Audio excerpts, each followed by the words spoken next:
La grève largement suivie dans l'audiovisuel, service minimum à la télévision et dans les radios du service public, les syndicats envisagent d'autres mouvements pour les semaines à venir.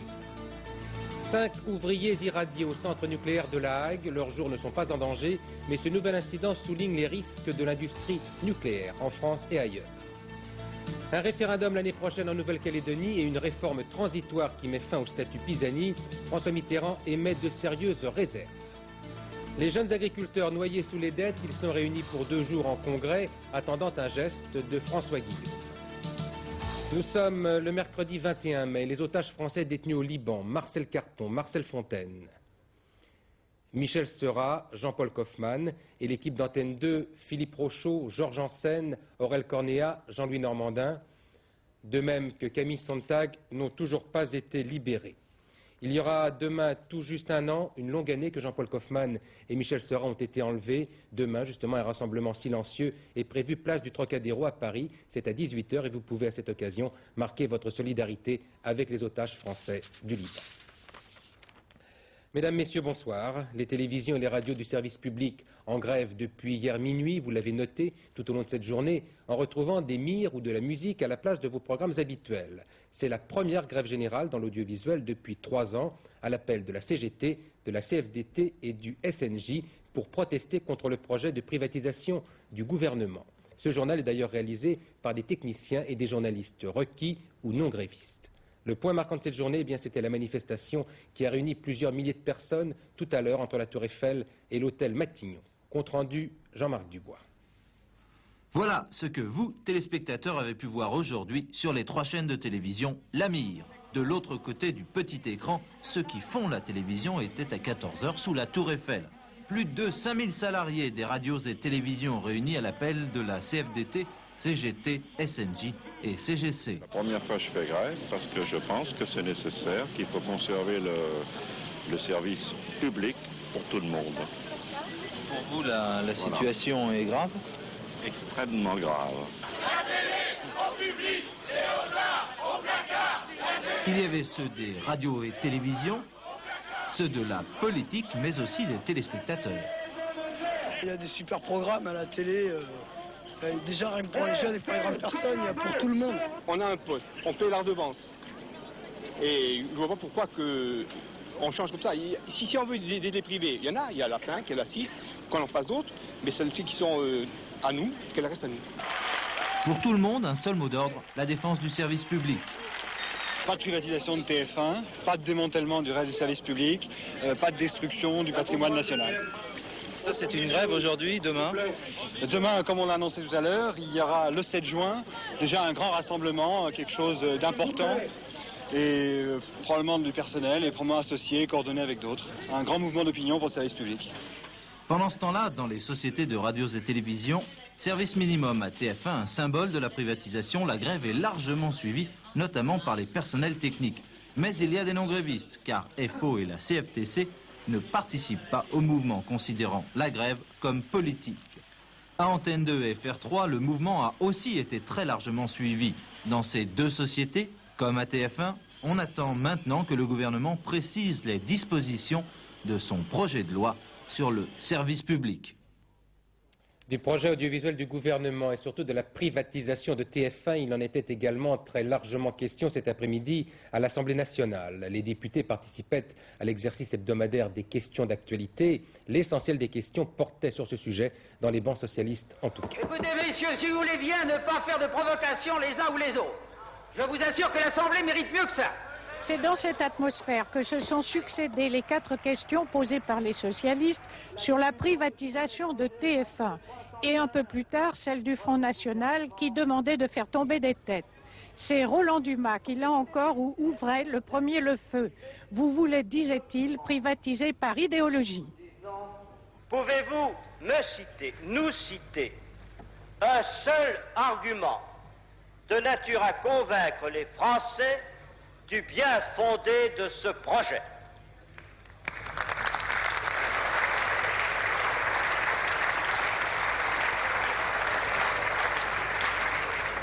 Monsieur le secrétaire d'État auprès du ministre de la Culture et de la Communication, vous avez la parole. Nous faisons le pari solennellement que notre projet de loi aura pour conséquence l'amélioration des programmes de la télévision française. C'est une chance pour les contribuables, car pour la première fois dans l'histoire de la télévision, la redevance va diminuer. C'est une chance pour les journalistes, car le cordon ombilical va être enfin coupé entre l'État et la télévision. Enfin, les droits des salariés seront préservés. Philippe de Villiers, sous les protestations socialistes, avait également accusé la gauche d'être responsable de charrettes de journalistes en 81. Nous ne chausserons pas, a-t-il affirmé, les bottes des chasseurs de tête. Nous ne voulons pas la censure, mais la liberté. Programme minimum ce soir sur les 3 chaînes de télévision. Conséquence, un programme unique juste après ce journal. À 20h30, La Petite Roque, d'après Maupassant, revisité par Claude Santelli. Et à 21h30, un documentaire sur les hommes poissons. Et puis à propos de la privatisation, du débat sur la privatisation, cette réflexion de Pierre Desgroupes, l'ancien PDG d'Antenne 2, qui était aujourd'hui devant la commission sénatoriale des affaires culturelles. Pour M. Desgroupes, il faut 2 chaînes pour le service public. Une seule comporterait de nombreux risques, a-t-il dit donc tout à l'heure devant les sénateurs. Le nucléaire, ce soir encore en première ligne, avec un nouvel incident. Il s'est produit au centre de retraitement de La Hague, où 5 ouvriers ont été irradiés alors qu'ils vérifiaient une tuyauterie. Leur vie n'est pas en danger, mais cette affaire qui survient après la catastrophe de Tchernobyl et les révélations sur un autre incident qui s'est produit il y a 2 ans en France au Bugey, cette affaire souligne à nouveau le risque qui accompagne maintenant l'industrie nucléaire. Marcel Triard. Le danger toujours présent. 5 hommes ont été irradiés hier après-midi dans l'usine de retraitement de La Hague. 2 employés de la Cogema, filiale du CEA, et 3 intérimaires. Le plus atteint d'entre eux a reçu en une fois une dose de 18 REM. La dose annuelle admissible est de 5 REM. Ils effectuaient un travail de routine sur des tuyauteries hors de service. Et tout à coup, l'alerte. J'ai regardé à mon stylo, on a un stylo. Bon, l'aiguille était partie du stylo. Du coup, j'ai fait sortir les gars dans la fosse. Vous allez le reprendre quand, ce travail? Ah, ça, je ne sais pas. Je ne sais pas du tout. Les 5 hommes ont subi aussitôt tous les contrôles médicaux réglementaires. Les doses qu'ils ont reçues, bien que nettement anormales, ne sont pas considérées comme dangereuses par les spécialistes. Ils devront pourtant s'abstenir d'exercer leur métier dans les zones à risque pendant 1 an au moins. Le nucléaire n'est pas une industrie banale et qu'il faut éviter de banaliser ce genre d'industrie. Si on banalise, si on dit en France il n'y a pas de danger, cela veut dire pour des travailleurs pas très au courant, eh bien qu'on peut se démobiliser un petit peu devant les problèmes de sécurité. Or, on ne doit jamais être démobilisé face aux problèmes de sécurité, aux problèmes de santé pour les travailleurs et pour les populations. Du côté de la direction de la Cogema qui gère l'usine de La Hague, on se refuse pourtant à toute dramatisation.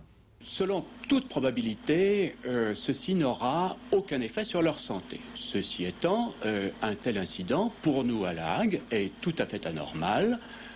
De tels événements sont extrêmement rares. Et c'est pourquoi nous avons immédiatement rendu compte, d'abord aux autorités de sûreté, puis nous avons informé la presse de ce qui s'est passé hier soir. Le syndicat FO majoritaire exige ce soir que les 3 intérimaires qui sont les plus atteints soient intégrés à la Cogema afin de bénéficier d'une assistance médicale permanente.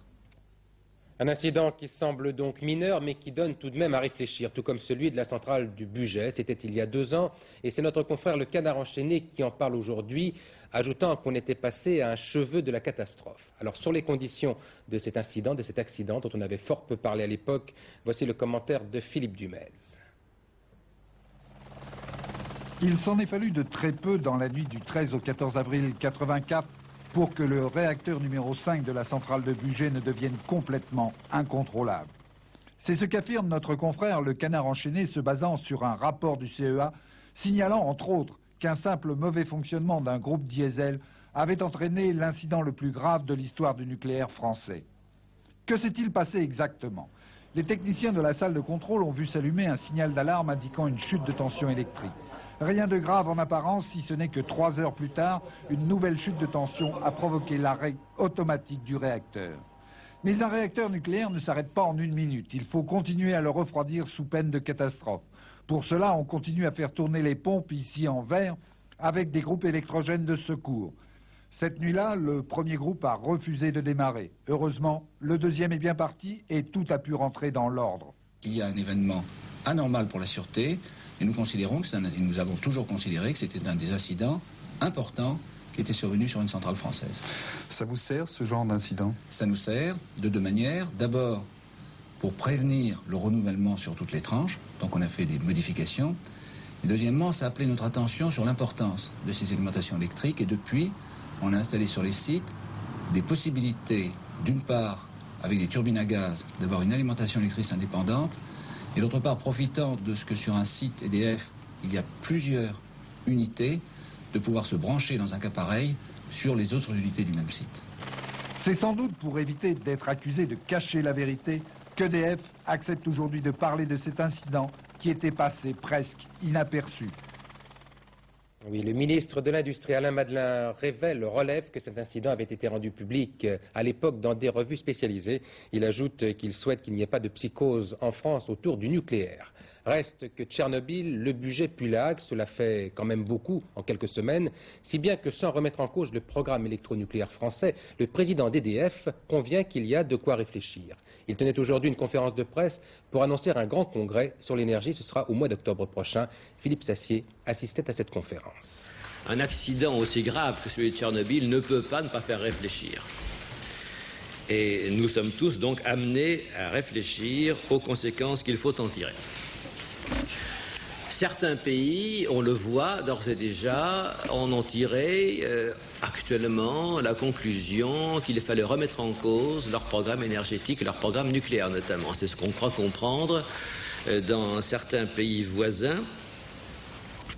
En ce qui concerne plus particulièrement en tout cas Électricité de France, et je ne veux pas m'exprimer au nom du gouvernement qui ne s'est pas encore prononcé tout à fait sur le sujet, en ce qui nous concerne, nous nous proposerons bien sûr de tirer tous les enseignements de cette catastrophe pour nous assurer que nos techniques, nos réacteurs sont capables de faire face à des incidents d'une pareille gravité. Je ne crois pas pour autant que nous soyons amenés à remettre en cause un programme qui en tout état de cause est déjà fortement freiné.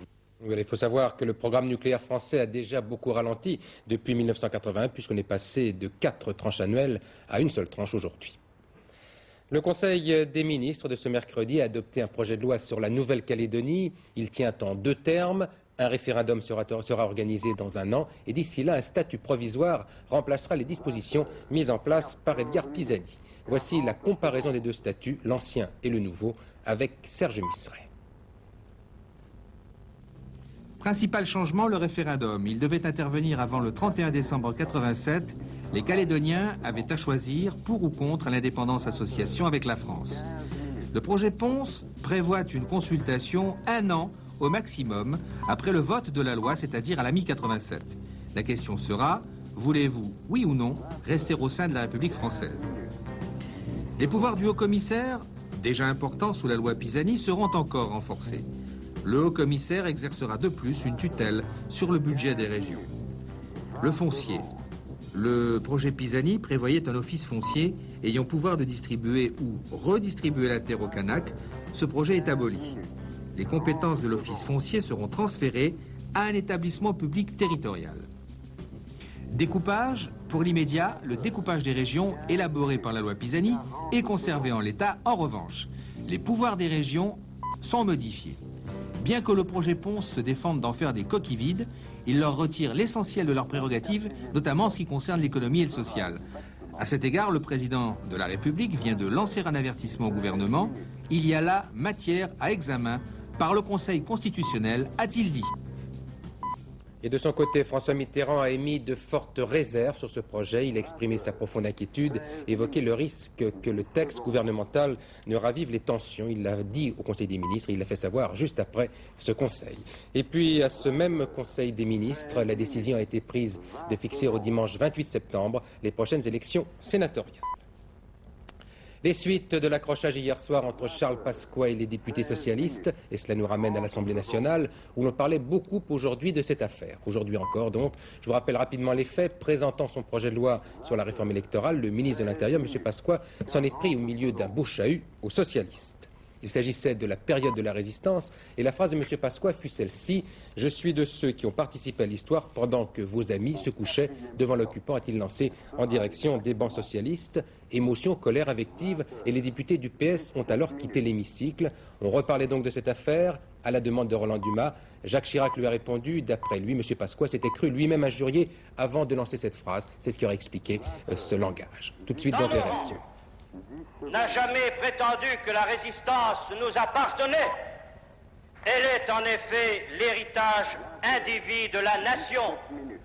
Et le général de Gaulle l'avait compris. Et sachez que ceux des nôtres qui se sont couchés devant les Allemands sont ceux qui sont tombés sous les balles des pelotons d'exécution nazis.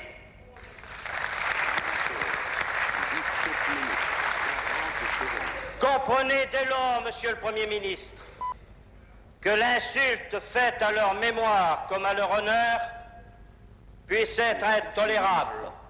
Il s'agit en fin de compte d'un incident fondé sur un malentendu.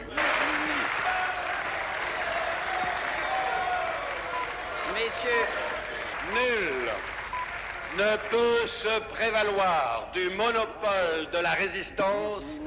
Il s'agit de notre bien commun, que chacun, et ici plus qu'ailleurs, doit entretenir et respecter. Je souhaite que la passion inhérente, hélas, au débat parlementaire ne nous fasse pas oublier cette vérité historique sur aucun des bancs qui composent notre Assemblée.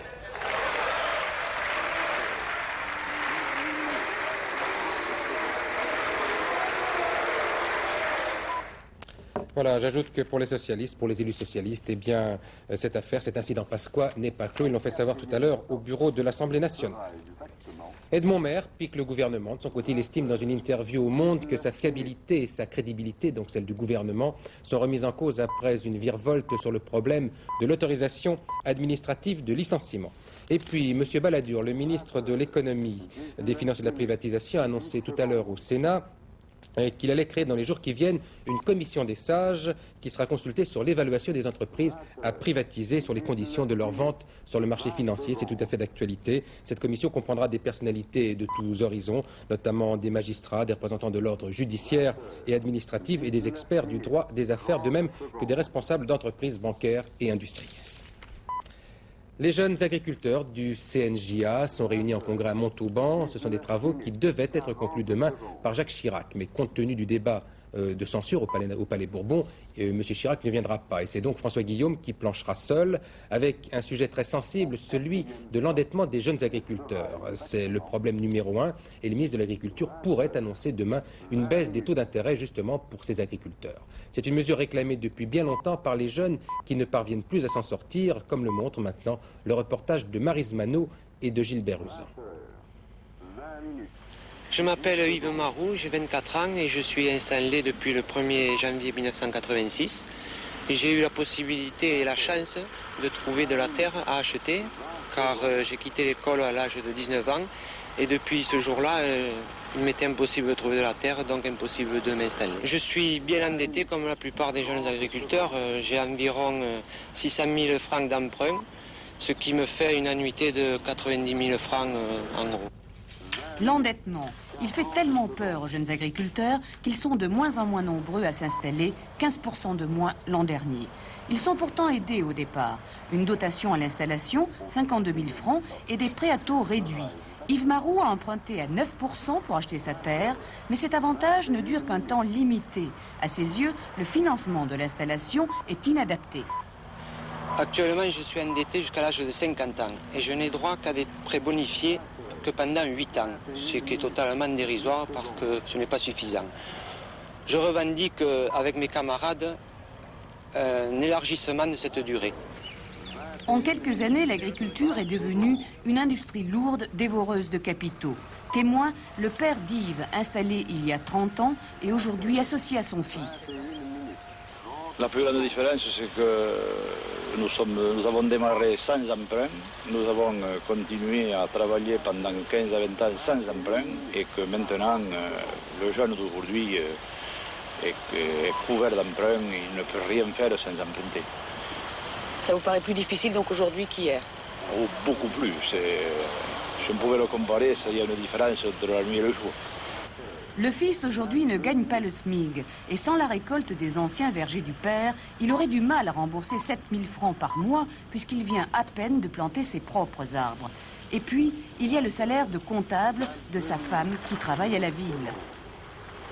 C'est elle qui nous fait vivre à tous les deux parce que je ne dégage pas suffisamment de revenus pour pouvoir permettre de la faire vivre et donc de ne pas la faire travailler. Ce mercredi 21 mai, proclamée journée Andreï Sakharov aux États-Unis. C'est une décision de Ronald Reagan pour marquer le 65e anniversaire du dissident soviétique, un peu oublié ces derniers mois dans son exil de Gorky. Sa femme, Elena Bonner, qui est actuellement aux États-Unis, où elle suit un traitement médical, doit le retrouver au début du mois de juin du mois prochain. Mais dès à présent, elle a fait savoir qu'elle appréhendait de retourner en Union soviétique. Gérard Rinet. Sourire crispé pour découper le gâteau d'anniversaire, Elena Bonner, entourée de ses enfants, fêtait à New York le 65e anniversaire d'Andreï Sakharov.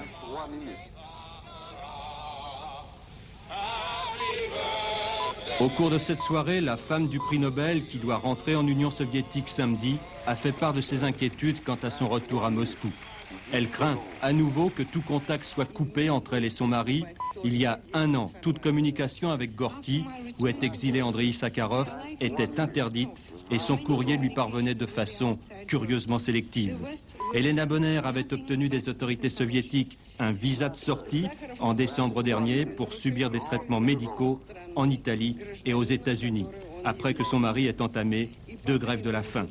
Andreï Sakharov, lui, a fêté seul son 65e anniversaire à Gorky, dans une ville interdite aux étrangers, où il est en exil forcé depuis 5 ans. Un adolescent de 15 ans inculpé d'homicide volontaire dans l'assassinat de la petite Céline, dont le corps a été retrouvé hier à Montbrisson. Il s'agit d'un voisin de la fillette. Il a avoué l'avoir tué et ensuite dissimulé son corps dans un grenier. On l'a donc retrouvé hier, quelques jours après sa disparition. Des images qui rappellent le salaire de la peur, le film. C'est un camion bourré de dynamite, 19 tonnes de dynamite au total, et qui explose sur une route départementale à une vingtaine de kilomètres de Limoges. C'est une histoire incroyable que nous raconte Thierry Calmette. Les habitants du hameau de Chabannes ont eu très peur. 23h40 hier soir, une explosion assourdissante. La départementale n'est plus que ce cratère d'une vingtaine de mètres de diamètre. Un camion chargé de 19 tonnes de dynamite venait de sauter. Regardez, voici un des plus gros morceaux identifiables du camion, le vilebrequin. Pas de victimes, la catastrophe a pu être évitée. Mais dans un rayon de plusieurs centaines de mètres, les dégâts causés aux habitations sont très importants. L'accident serait dû à la rupture d'un essieu du semi-remorque. L'échauffement des pneus du camion a provoqué l'incendie du chargement. Le chauffeur a prévenu les gendarmes et ils n'ont pu qu'assister, impuissants, à la formidable explosion. Les 19 tonnes de dynamite avaient été chargées dans le Calvados, destination une mine d'uranium près de Limoges. Le poids lourd, véritable bombe à retardement, a donc traversé la moitié de la France avant d'exploser ici, près d'un lac. On peut se demander si le transport routier est le moyen le plus sûr d'acheminer de telles quantités d'explosifs. Wolfgang Amadeus Mozart, 3 mots, 3 noms pour décrire le génie et 3 œuvres pour lui rendre hommage ces prochains jours à Paris. La trilogie de Mozart au Théâtre des Champs-Élysées, où l'on donne tour à tour Don Juan, Les Noces de Figaro et Così fan tutte. 3 des plus beaux opéras de Mozart, 3 opéras connus. Mais ce que vous savez peut-être moins, c'est que cette trilogie, c'est aussi celle du librettiste, du dramaturge si vous préférez, qui a permis à Mozart de réaliser ses œuvres. Il s'appelle Lorenzo da Ponte et Michel Perrault lui rend aussi hommage.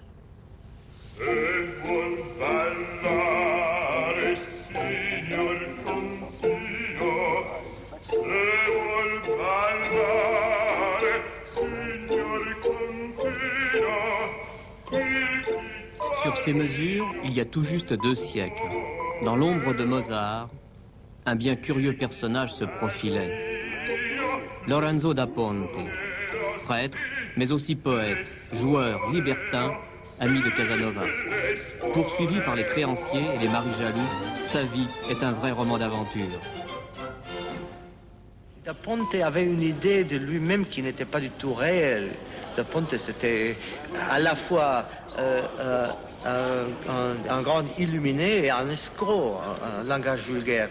Il était vraiment les deux à la fois. Illuminé, escroc, mais aussi l'auteur des textes des opéras les plus populaires de Mozart, Les Noces de Figaro, Don Giovanni, Così fan tutte. Le musicien avait su distinguer chez l'abbé Libertin un librettiste adroit et subtil qui savait notamment concilier la poésie et l'ironie.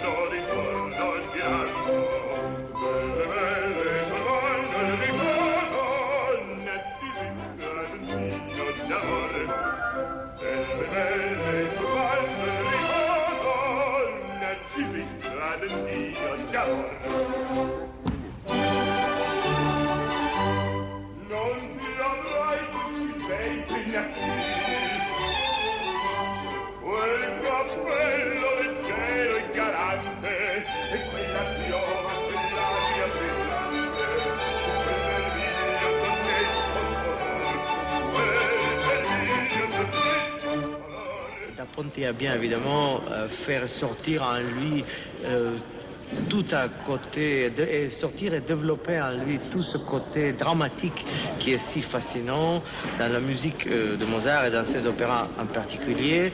Ça veut dire qu'elles sont à la fois des tragédies et des comédies. C'est pour ça que ça s'appelle dramma giocoso. Et donc c'est un simple, plus une situation, si vous voulez, est comique subjectivement, plus elle est tragique objectivement, et vice-versa. De la collaboration Mozart-da Ponte, on ne sait rien. Mais en écoutant leur œuvre commune, on peut imaginer l'exceptionnelle complicité de ces deux hommes dans l'observation à la fois tendre et impitoyable de la comédie humaine.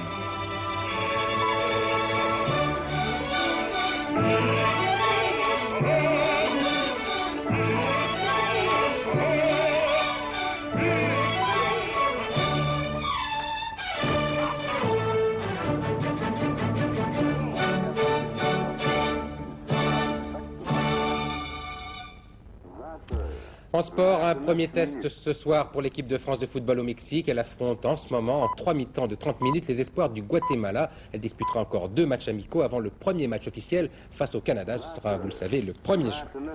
Il y a un quartet demain à Vincennes. Voici les pronostics de Pierre Edbress. Elle vous suggère de jouer le 7, le 6, le 10, le 11, le 9, le 5 et le 4. Il y a 12 partants dans ce prix du Gâtinais qui se court donc demain à Vincennes. Et puis il est temps de voir maintenant la météo avec Laurent Boussier. Il faut faire assez vite, Laurent. Et oui, et demain le temps sera à peine mieux. Que voulez-vous, une nouvelle perturbation est déjà arrivée. On n'en sort pas. On regarde très vite la photo satellite. Cette perturbation, elle était aujourd'hui sur la Bretagne. Eh bien, elle va gagner demain une grande moitié ouest du pays.